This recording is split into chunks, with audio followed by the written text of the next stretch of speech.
Frases que se repetían, identidades, preferencias, identidades, bueno, los paradigmas económico, social, político, espiritual, sexual, ambiente conservador, tradicional o más abierto, flexible. Había fanatismos, había cómo eran las personas que te rodeaban y los amigos que te rodeaban. Me acuerdo que en mi círculo familiar era más conservador, católico, y los amigos de mis padres también eran así, y dos de mis hermanos tuvieron homosexualidad, ¿no? Mi hermano más grande y mi hermana más chica. Y mi familia era algo que quería reprimir, que quería ocultar, eso no se hablaba entre sus amigos. Y sin embargo fue un lindo aprendizaje. Mis dos grandes maestros los primeros fueron mis dos hermanos, que me mostraron todo este deber ser y todo esto de ser buena, todo me mostraron que para ser yo misma tenía que buscar en mi esencia, más allá de que esté todo el mundo conocido en contra en ese momento. Después fueron aprendiendo y después se fueron abriendo esos límites mentales, gracias a eso. Pero bueno, ¿no? Fijarse cómo eran las personas, cómo era el barrio en que viviste, cómo era tu escuela, qué se vivía, qué sentías, si viviste viaje, cómo era la proyección económica. En el paradigma económico, en mi casa la visión era más esto de la clase media, y si podés, clase media, crecer un poquito dentro de esa clase media, pero los ricos tenían problemas, ¿no? O sea, o tener plata no es tan bueno, tener fama, tener plata, tener muchas cosas, o sea, todo eso no estaba bien visto en mi familia, ¿no? O sea, llegar a tener más dinero, ¿no? Entonces todo eso generó de alguna forma esas creencias, digamos, que yo también después veía de esa forma. Este tiene mucha plata, bueno, algo raro puede estar haciendo, ¿no? O cómo llegó a tener eso, ¿no? O sea, entonces toda esa duda ya estaba en mi mente, esa perspectiva.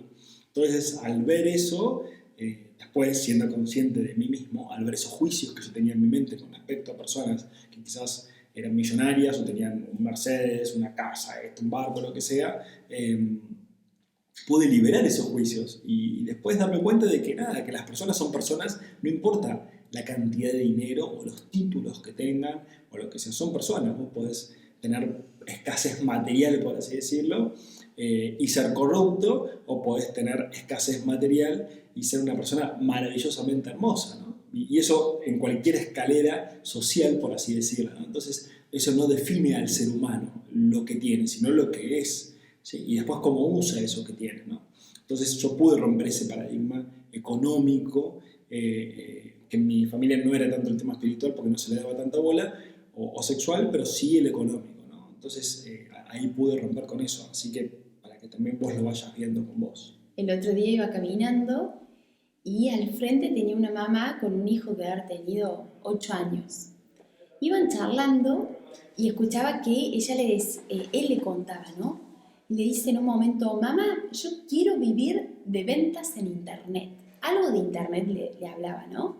Y la mamá lo mira y le dice: no, hijo, no podés vivir nada más de eso. Con eso te vas a morir de hambre. Necesitas tener un trabajo real.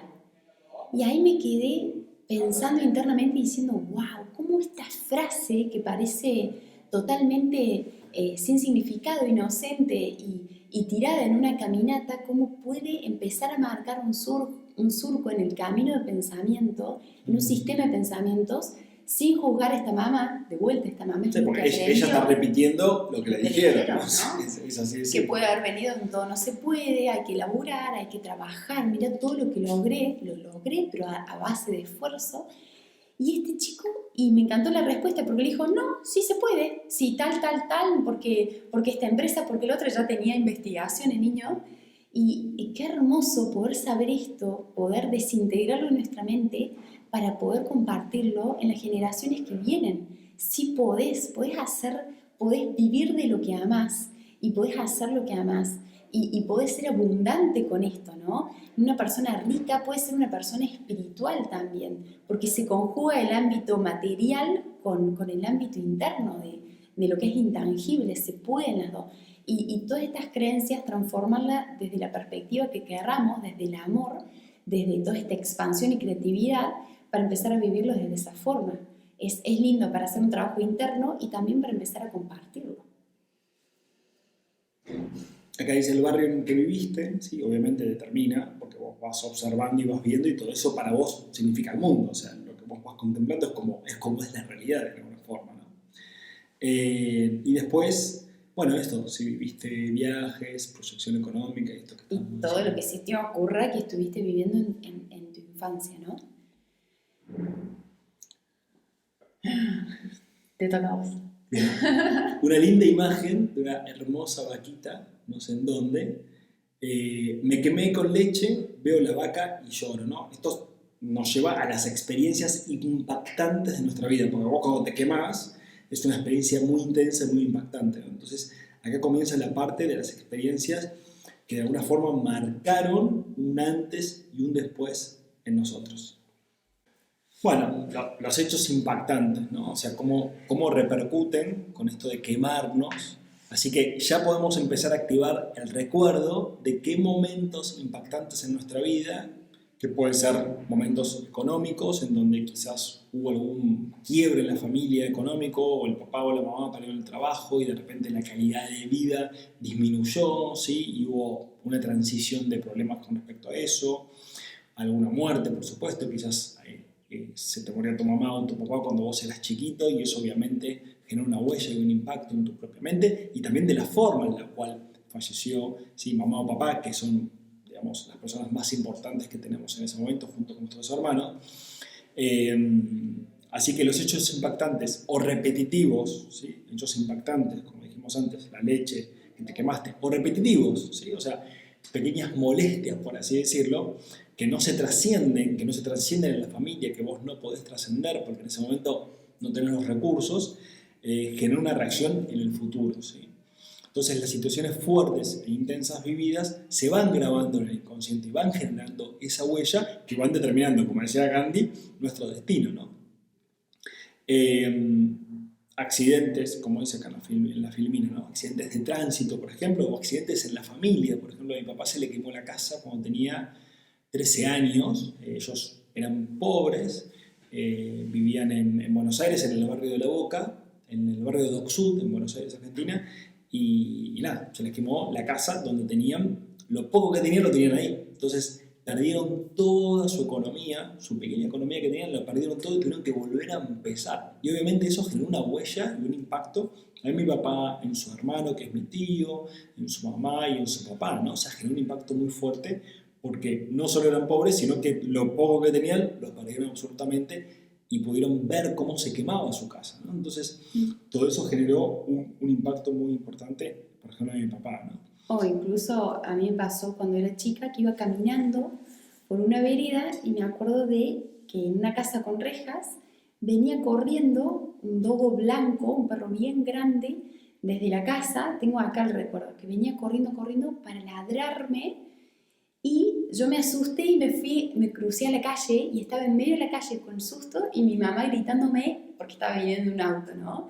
Y eso se me grabó, ese hecho impactante se me grabó y ahora voy caminando y veo las rejas a ver si salto en un perro. O sea, fíjate cómo ese evento se grabó en mi consciente y se fortalece. Y obviamente vivo en un barrio donde están todos los perros afuera, así que cada vez que salgo a caminar se presenta esa oportunidad de aprendizaje para poder destrabar esas conexiones viejas que estaban en mi cabeza de que un perro que estaba suelto o que venía corriéndose a mí me podía hacer daño. Situaciones fuertes e intensas vividas que se graban en el inconsciente, como esto que estamos hablando, accidentes, que pueden ser accidentes en el auto o algo que sucedió, un incendio o algo que ocurrió, un robo, por ejemplo, violencia, abusos, pobreza, guerras, adicciones, abandonos, engaños y la lista de programitas que podemos traer también del transgeneracional. Todas estas experiencias impactantes se graban en nuestro cerebro, se graban en nuestro inconsciente, que cuando surja alguna situación similar, el inconsciente va a tratar de hacerlo, va a saltar todo este programa inconsciente para evitar esa situación, ¿no? Una situación que yo había vivido en mi familia como que me daba este impulso, esta reacción, era ante una posible, el compromiso muchas veces significaba un sufrimiento. Ante el compromiso con una persona, con una pareja, había un sufrimiento. Y yo siempre que estaba en una relación y surgía un paso más de compromiso, me asustaba y me iba, ¿no? Había sido un hecho repetitivo que se había grabado en mi cabeza y en mi inconsciente, y hasta que lo vi, es más, el día en que lo vi, lo conocí al negro. Ese día que lo liberé, que dije, me libero de esto, ahora entiendo para qué me pasaba. Me pasaba para poder transformar este compromiso, no es algo que me va a aprisionar, que me va a quitar la libertad, que me va a hacer sufrir, como tal vez sufrieron algunas mujeres en mi familia, sino que es algo que yo vengo repitiendo porque creí, hice una creencia de esto, hice un programa de que esto me iba a pasar a mí. Desde hoy declaro que esto no me tiene que pasar, y bueno, y ahí lo conocí al negro y me enamoré. Me enamoré tremendamente. Manamare. Manamare. Así que, bueno, es... Ahora, en lo de violencia tengo un ejemplo para contar de una chica que vino a mentoreo que me cuenta, ponele que una mujer de 40 y pico de años, me cuenta que en su casa vivía violencia con su marido, ¿no? O sea, vivía violencia verbal sobre todo y también en algunos momentos física. Entonces le digo, bueno, ¿cuánto hace que estás con tu marido?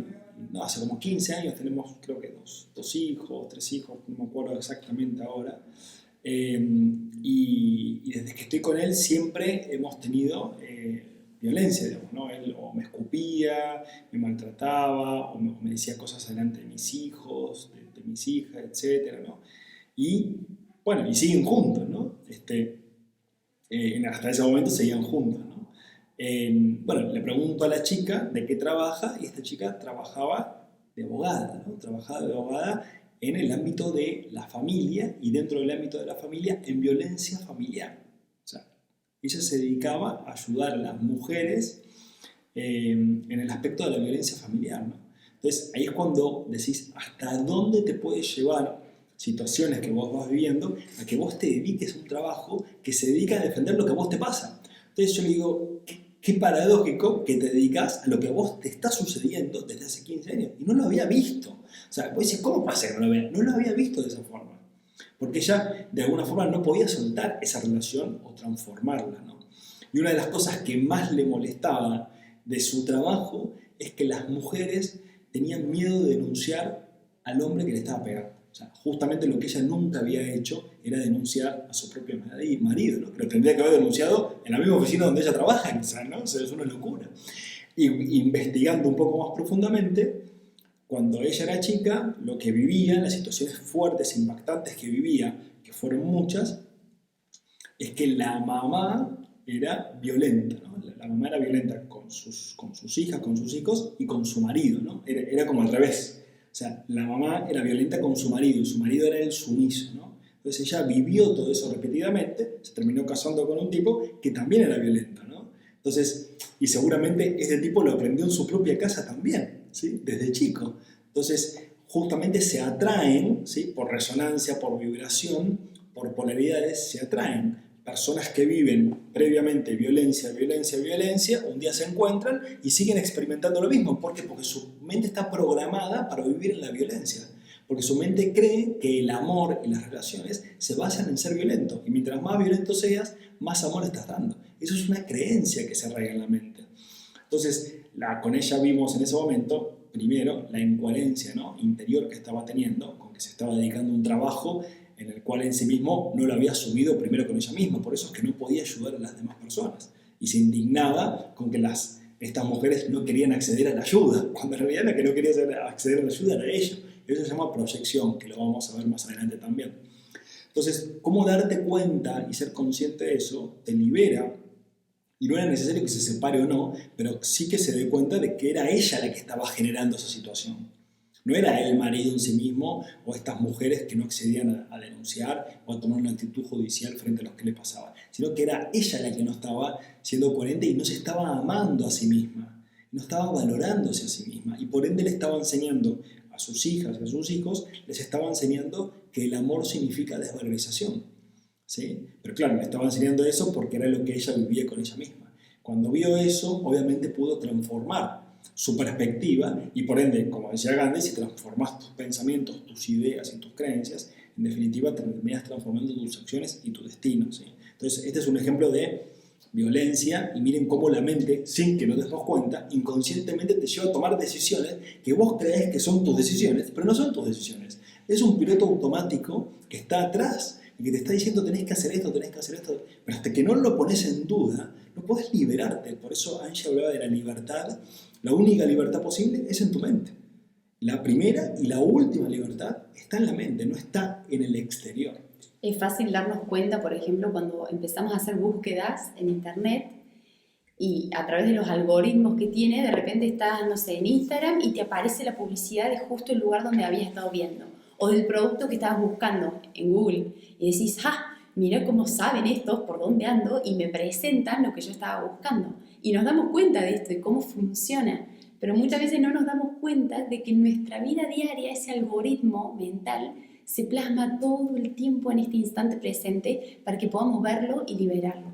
Así que la idea de esta clase, que fue de estas experiencias impactantes, fue para que te conectes con situaciones, eventos que hasta incluso te parezcan insignificantes, pero que pueden haber marcado una huella en tu camino mental para empezar a plasmarlo y a vivirlo de esa forma. Así que la invitación es a eso, a que puedas conectarte con hechos, experiencias, con situaciones que vivió tu familia, que viviste vos, para ver en qué etapa presente podés estar repitiendo ese programa. Y ahora vamos a ver las creencias y cómo se forman, qué significa una creencia.